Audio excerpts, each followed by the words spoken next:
திரு போஸ் வெங்கட் அவர்களை பேச அன்போடு அழைக்கிறேன். முதல்ல இதுக்கு முன்னாடி எத்தனையோ மக்கள் அரங்கங்களில் கலந்துருக்கிறோம். நம்முடைய அன்பு சகோதரர்கள் தாவேகா தொண்டர்கள் இல்லாமல் இருக்கிறதுனால கொஞ்சம் போர் அடிக்குது இந்த இடம். இந்நேரம் கலவரமாக இருக்குன்னு சண்டையாகி போயிருக்கும், சேர தூக்கி அடிச்சிருப்பாங்க. கொஞ்சம் போர் அடிக்குது இந்த இடம். தேர்தல் பணி செய்ய போயிருக்காங்க. அதே மாதிரி அன்பு சகோதரர் சூர்யானந்தனுடைய தொண்டர்களை விட அனைத்து இந்திய அண்ணா திராவிட முன்னேற்ற கழக தொண்டர்கள் அதிகமாக இருக்கிறாங்க. நான் சொல்ல வந்ததே அதுதான். பிரமாதமான கூட்டணி,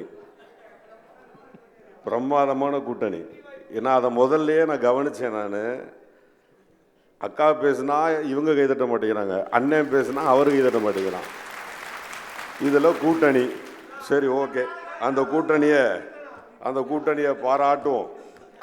எனவே நாம் தமிழரை சேர்ந்த அருமை சகோதரி நிறைய விஷயங்களை சொல்லியிருந்தார்கள். எனக்கு பொதுவாகவே இலவசங்களை கிண்டல் செய்பவர்கள் மேலே எனக்கு கொஞ்சம் வருத்தம். ஏன்னா இங்கே உட்கார்ந்துருக்கக்கூடிய அத்தனை பேரும் இலவசங்களோடு வாழ்ந்து கொண்டிருப்பவர்கள், இலவசத்தினால் வந்தவர்கள்ங்கிறத நம்ம பொதுவாக புரிஞ்சுக்கணும். இலவசம் என்ன, இலவசங்கிறதுனாவே என்னங்கிற அடிப்படை அறிவு நமக்கு ரொம்ப அவசியம். இப்போ நம்ம வெளிநாடுகளுக்கு போயிட்டோம், துபாய்க்கு போயிட்டோம்னா சொல்லுவாங்க, ஏப்பா அங்கேயெல்லாம் வந்து பார்த்தீங்கன்னா பஸ்ஸுக்கு காசே இல்லை பாம்பான். ஆனால் அதை அவன் பெருமையாக சொல்லுவான். நம்ம ஊரில் பஸ்ஸில் காசு இல்லைன்னா அதை அப்படியே சிறுமையாக சொல்லுவான், இலவசம் கொடுத்து ஏமாத்துறாங்கப்பா. அங்கே உங்களுக்கு ஒரு கொரோனா வரும் பொழுது வீட்டிற்கு 2 லட்சம் ரூபாய் கொடுத்தார்கள், லண்டனில் 1 லட்சம் ரூபாய் கொடுத்தா, சாதாரண மக்களுக்கு 50,000 ரூபாய் கொடுத்தான் என்று சொன்னால் அங்கெல்லாம் மக்களை நன்றாக பார்த்து கொண்ட நாடு என்று சொல்வான். ஆனால் இங்கே 4,000 ரூபா 5,000 ரூபா கொடுத்தா லஞ்சத்தை கொடுத்து ஏமாத்துகிறார்கள், இலவசத்தை கொடுத்து ஏமாற்றுகிறார்கள் என்று சொல்லுவான். யாரால இலவசம் கொடுக்க முடியும்? இலவசம் என்பது என்ன?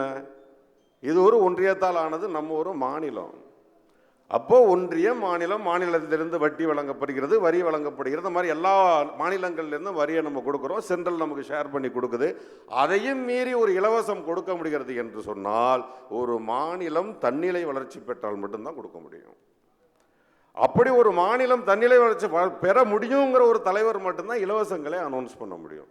அப்படி பார்த்தால் 1000 ரூபாய் மகளிர் உரிமை தொகை கொடுப்போம் என்று நம்முடைய தலைவர் சொல்கிறார், முதல்வர் சொல்கிறார். அப்போ என்ன சொல்கிறாங்க? இதே அண்ணன் எடப்பாடி பழனிசாமி அவர்கள் கொடுக்கவே முடியாது, நிர்வாக சிக்கல் வரும் என்று சொல்கிறார். பின் எப்படி கொடுக்க முடிந்தது? ஒரு தலைவனுடைய புத்திசாலித்தனமும் தைரியமும் ஒன்றே ஒன்று தான். தன் மக்களை விரும்பினால் அவன் எப்படியும் கொடுத்துருவாங்கிறவன் தான் தலைவன். அது இயலாது என்ற அண்ணன் திரு எடப்பாடி பழனிசாமி அவர்கள் தற்போது 2000 ரூபாய் கொடுக்க முடியும் என்று எப்படி சொல்ல முடியும்? இது என் கேள்வி. திரு போஸ் வெங்கட், ஒரு முறை திரு போஸ் வெங்கட், இப்போ தமிழ்நாட்டை திராவிட மாடல் அதீத அளவு வளர்ச்சியில் கொண்டு போய் நிறுத்திருச்சு, சாதனை பண்ணிட்டீங்க. அப்புறம் ஏன் 1000 ரூபாய் 2000 ரூபாய் உயர்த்தி கொடுக்குறீங்க? எதுக்கு 8000 ரூபாய் கூப்பன் கொடுக்குறீங்க? அந்த வளர்ச்சியே உங்களுக்கு வெற்றியை பெற்று கொடுத்துறாதா? இதுதான் உங்களுக்கு வெற்றியை தேடி. இப்பதான் நான் சொன்னேன், கொடுக்கவே முடியாது என்ற கட்சியில் இருந்து ஆட்சிக்கு வந்து 1000 ரூபாய் கொடுத்து உங்களிடம் நம்பிக்கை ஏற்படுத்தி இருக்கிறோம். கட்டாயமாக இந்த மாநிலத்தினுடைய வளர்ச்சியை பொறுத்தவரையில் 2000 கொடுப்பது எளிது என்று நாங்கள் சொல்கிறோம். வேண்டுமென்றால் அவர்களுடைய தலைவர்களை 3000 கொடுப்பேன் என்று வேணும் சொல்ல சொல்லுங்க. இல்ல கொடுக்க சொல்லுங்க. அவங்க நான் 3000 ரூபாய் கொடுப்பேன் என்று வேணால் தேர்தல் அறிக்கை மாற்றி கொடுக்க சொல்லுங்களேன். கொடுக்க முடியும்னு சொன்ன முதல்வர் கொடுக்காம விட்டுருந்தா தான் நீங்க அந்த கேள்வியை கேட்கணும். கொடுத்தவன் 2000 ரூபாய் கொடுக்குறாங்கிறான், அவனுக்கிட்ட தைரியம் இருக்கு. முன்னாடி கொடுக்க முடியாதவங்க எப்படி இந்த கேள்வியை நம்மளோட கேட்க முடியும்?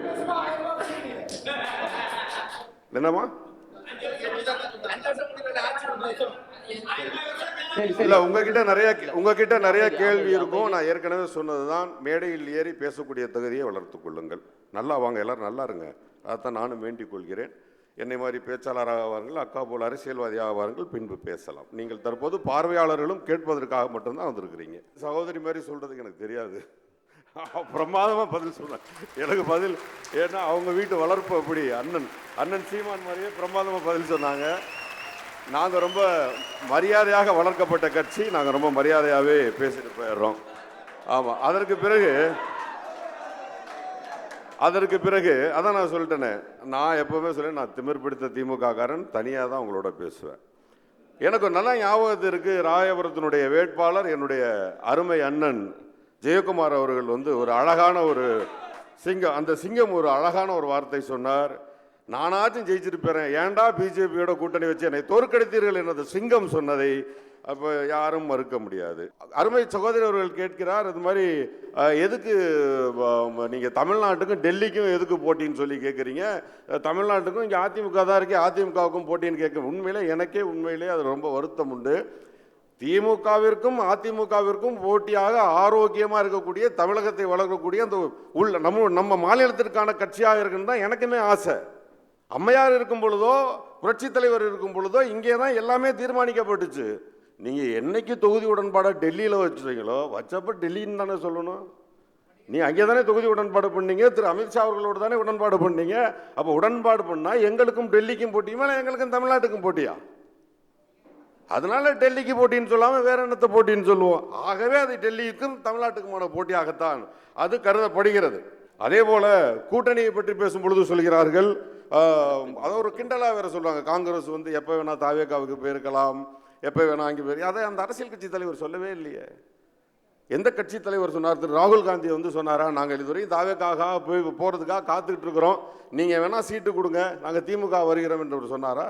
அது எல்லாமே வெறுமனே ஃபேஸ்புக்கில் வந்த வெறும் பேச்சுக்கள் தானே. அந்த பேச்சுக்கள் எப்படி மேடை பேச்சுக்களில் மக்களிடம் போய் அதை சென்றடைய சொல்ல முடியும்? ஒரு தலைவருக்கும் கூட்டணி கட்சியில் அதுக்குள்ளே இருக்கிறவங்க ஒருத்தர் ரெண்டு பேர் எதையாவது ஒன்று பேசிட்டு போவான், அதெல்லாம் கணக்கில் எடுக்க முடியாது. சரி, நீங்க மனசாட்சியை தொட்டு சொல்லுங்க, பழைய மாதிரி தான் ஸ்டாலினும் ராகுலும் நல்ல நட்புறவோட இருக்கிறாங்களா என்ன? இல்லையே, அவர்கள் நட்பில் நான் ஏற்கனவே நடுவில் உட்காந்து டீ காஃபி வாங்கி கொடுத்துருந்தா எனக்கு தெரிஞ்சிருக்கும். ராகுல் காந்தி எங்கேயோ இருக்காரு, டெல்லியில் இருக்காரு, என்னுடைய முதலமைச்சர் எங்கேயோ இருக்கு, அவங்களெல்லாம் நெருங்கி பழகக்கூடிய அளவில் நான் இல்லை. செவரை தாண்டி அது நானுமே நீங்க சொல்ற மாதிரி ஃபேஸ்புக்கில் இருக்கிறத நம்பி வேணா இங்கே சொல்லலாம், அதை நான் நம்பி சொல்ல மாட்டேன். மேடைகளில் வந்து பொய் சொல்லக்கூடாது என்று பார்த்தாலும் அதை சொல்லக்கூடாது.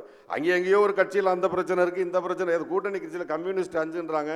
இன்னைக்கு வந்து பம்பர சின்னத்தில் நான் நிற்க மாட்டேன், எல்லாமே நான் உதயசூரியனில் நிற்கிறேன்னு சொல்லக்கூடிய ஒரு மிகச்சிறந்த கூட்டணி தலைவராக, கூட்டணியில் ஒருவராக இருக்கிறார் மதிமுகவை சேர்ந்த கோபாலசாமி அவர்கள்.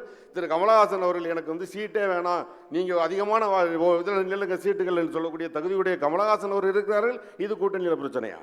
உதயசூரியன்ல நிக்க சொன்னாங்க, அதனால நிக்கலன்னு சொன்னாரு கமலஹாசன். உதயசூரியன் நிக்க சொன்னாரு, அதனால நிக்கலன்னா கலந்துக்கலன்னு சொல்ற பெரிய மனுஷத்தன்மை அவருக்கு இருக்கா இல்லையா? அதானே கூட்டணி. கூட்டணினா என்ன? ஏங்க நீங்க சொன்னதை வந்து கமலஹாசன் என்ன சொல்லியிருக்கணும், வெளியே போறேன்ல சொல்லியிருக்கணும். இல்லைன்னு நீங்க உதயசூரியன்ல 2 பேரும் நிப்பாட்டுக்குன்னு சொன்னா அருமையான கூட்டணி நடத்தக்கூடிய ஒரு தலைவர் இருக்கிறார், அதனால சொன்னாரு. அதானே உண்மை. திரு வேல்முருகன் அவர் வெளியே சொன்னீங்க கேட்டீங்களா, பிரமாதமான விஷயம் தான். வேல்முருகன் அவருக்கு எதிராக வெளியே போய் சொன்னார்னா அவங்க 2 சீட்டோ 3 சீட்டோ அதிகமாக கேட்டார்கள், கொடுக்க முடியாத சூழல், அவர் வெளியே சென்றார். தவிர போனோடனே அவர் என்ன சொன்னார், நான் பாரு இந்த எலெக்ஷனில் திராவிட முன்னேற்ற கழக மந்திரிகள் ஒவ்வொருத்தரை பற்றி பேசுவோம், அப்படி ஒன்றும் பேசலையே இது வரைக்கும். பேசுவதற்கு ஒன்றும் இல்லை, பேசலை. இனி ஆரம்பித்தாலும் எலெக்ஷன் டைமில் யார் பேசினாலும் மக்கள் முட்டாள்கள் கிடையாது. எலெக்ஷனுக்காகவும் வாக்கு வாங்குவதற்கும் இல்லைன்னா காசை வாங்கிக்கிட்டு வாக்கை உடைப்பதற்காகவும் பொய் சொல்லும் கூட்டம் தான் வெளியே வரணும், மக்களுக்கு தெரியும். அதனால் அது எந்த மக்களும் நம்ப மாட்டார்கள். அதே மாதிரி இந்த முறை என்னுடைய அருமை சகோதரி காளியம்மாள் அவருடைய பேச்சை நான் பல நாட்களாக கேட்டிருக்கிறேன். அவர்களுக்கு ஒரு வகையில் நான் ரசிக்கணும் கூட. அந்த முறையில் ஒரு சகோதரி ரொம்ப திணறி போய் நின்ன மேடை தான் இப்போ வருங்காலங்களில் அவங்க அதிமுக மேடைன்னு ரொம்ப திணற ஆரம்பிச்சிட்டாங்க. என்ன ரீசன்னா, இப்போ அங்கிட்டும் பேச முடியாது, இங்கிட்டும் பேச முடியாது, நம்ம ஏற்கனவே பேசுனதெல்லாம் எடுத்து குத்தி காட்டி பேசுவதற்கான சூழல். இதே இலவசத்தை இன்று அன்பு சகோதரி எப்படி நாம் தமிழர்லேருந்து பேசினாங்களோ அதே மாதிரி பல முறை பேசியிருக்கிறார். இலவச எதிர்த்து நீங்கள் பேசியிருக்கிறீர்கள். ஆனால் அதே உங்களுடைய கட்சியை சேர்ந்த உங்களுடைய தலைவர் அவர்கள் சொல்கிறார் 1200 கொடுப்போம் என்று சொல்கிறார். இதை போன்ற பல்வேறு விதமான உங்களுக்கு எதிர்மறையான விஷயங்களை நீங்கள் அனைத்து இந்திய அண்ணா திராவிட முன்னேற்ற கழகத்திற்கு சென்ற பிறகு நீங்கள் மிகப்பெரிய கோபக்காரராக வாங்கி எனக்கு இந்த கட்சியே வேணான்னு போயிட்டு ஒரு அளவுக்கு ஏகப்பட்ட விஷயங்களை அண்ணன் எடப்பாடி அவர்கள் தெரிவித்திருக்கிறார். ஆனால் நீங்கள் அவரையே மிகச்சிறந்த தலைவர் என்று சொல்லக்கூடிய ஒரு சூழலுக்கு தள்ளப்பட்டதை நான் மிகவும் வருத்தத்தோடு எடுத்துக்கொள்கிறேன். அப்பா டைம் கொடுப்பா, எழுதி வச்சிருக்கேன், புரிய மாட்டேங்குது. அவங்க வேகமா பேசணும்னு நம்மளும் வேகமா எழுதுறோம், அது புரிய.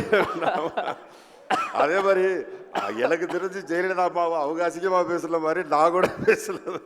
பட் அவர்களை அம்மையார் என்று சொல்லி நீங்க பேசும்போது ஒரு நிமிஷம் எனக்கே வந்து தலை சுத்தி போச்சு. அதே மாதிரி மருத்துவக் கல்லூரி பத்தி சொன்னீங்க. மருத்துவக் கல்லூரியுடைய பர்மிஷன்ங்கிறது வந்து தமிழ்நாட்டினுடைய எந்த கட்டமைப்புக்குள்ள அதை செய்ய முடியுங்கிறது உங்களுக்கு தெரியணும். அப்படி இந்த வருடம் ஒருவேளை திராவிட முன்னேற்ற கழகமும் அனைத்து இந்திய அண்ணா இங்கே தமிழகத்தினுடைய யார் ஆட்சி வந்தாலும் இங்கே மருத்துவக் கல்விக்கு அத்தனை அப்ரூவலையும் கொடுக்க வேண்டியது சென்ட்ரல் கவர்மெண்ட் தான். சென்ட்ரல் கவர்மெண்ட்டுக்கு திமுக பிடிக்கலன்னா எப்படி கொடுப்பாங்க? இந்த கல்வி நிதி 3450 கோடி ஏன் கொடுக்கல? மும்மொழி கொள்கையை திணிக்கணும்னு நினைச்சாங்க, தமிழ்நாடு ஒத்துக்கலை, கொடுக்கல. மருத்துவக் கல்லூரி எப்படி நல்ல பேர் வாங்கிட்டு போங்க மிஸ்டர் மு க ஸ்டாலின் கொடுத்துருவாரா, மிஸ்டர் மோடி கொடுத்துருவாருன்னு நினைக்கிறீங்களா? அண்ணன் சொன்னார் ஒரு விஷயம், அதை நம்ம சொன்னா கொஞ்சம் கூட. அதாவது உள்ளாட்சி நிர்வாகத்தை பற்றி பேசுறீங்க. உள்ளாட்சி நிர்வாகத்தில் 50 விழுக்காடு வேட்பாளர்களை பெண்களை நிறுத்தி திராவிட முன்னேற்ற கழகம். நீங்க என்ன பெண்களை பற்றி பேசுவதையும் என்னால் ஏற்றுக்கொள்ள முடியாது. அந்த சட்டத்தை கொண்டு வந்தது அதிமுக. ஆமா இருக்கட்டும், அதை செயல்படுத்தியது யார்? அப்படி பாத்தீங்கன்னா கோயம்பேடு பஸ் ஸ்டாண்டை பாதியில் விட்டு போயிட்டீங்க. இப்போ புதுசா வந்திருக்கு கிளாம்பாக்கம் பஸ் ஸ்டாண்டை பாதியில் விட்டுட்டு போயிட்டீங்க. அதை தான் நாங்கள் எடுத்து நடத்தினோம். நீங்க அம்மா உணவகம்னு ஒன்று வச்சிருந்தீங்க. நீங்க உங்க ஆட்சியில் நீங்க என்ன பண்ணாலும் மாத்தி பண்ணிடுவீங்க. தலைமைச் செயலகத்தை ஹாஸ்பிட்டலாக மாத்திருவீங்க. ஆனா அம்மா உணவகமாகவே இன்னைக்கு வரைக்கும் வச்சிருக்கிறோமே, அதுதான் திராவிட முன்னேற்ற கழகம். அதை நீங்க புரிஞ்சுக்கணும். உங்க இஷ்டத்துக்கு, அதாவது பொறாமையில் மாற்றுவதல்ல, பொறாமையில் பேச்சை மாத்துறதில்ல, பொறாமையில் அரசியல், அதெல்லாம் வந்து ஒரு குரூப்டு மைண்ட். அந்த குரூப்டு மைண்ட் திராவிட முன்னேற்ற கழகத்துக்கு கிடையாது. அனைத்து இந்திய அண்ணா திராவிட முன்னேற்ற என்னென்ன திட்டங்களை செய்துவிட்டு போனதோ அத்தனை திட்டங்களையும் நிறைவேற்றியது தான் நீங்க திராவிட முன்னேற்ற கழகத்தை புரிஞ்சுக்கணும். நீங்க கேட்ட கேள்விக்கு ஒண்ணே ஒன்று தான் தம்பி. இங்க ஈர்ப்புன்னு சொல்லி பாத்தீங்கன்னா, மக்கள்னு பாத்தீங்கன்னா குடும்பம் தம்பி. குடும்பம்னு பாத்தீங்கன்னா அம்மா அப்பா தாத்தா பாட்டின்னு இருப்பாங்க. அந்த வகையில் ஒரு தாத்தா பாட்டி 2 பேரும் அவர்களுடைய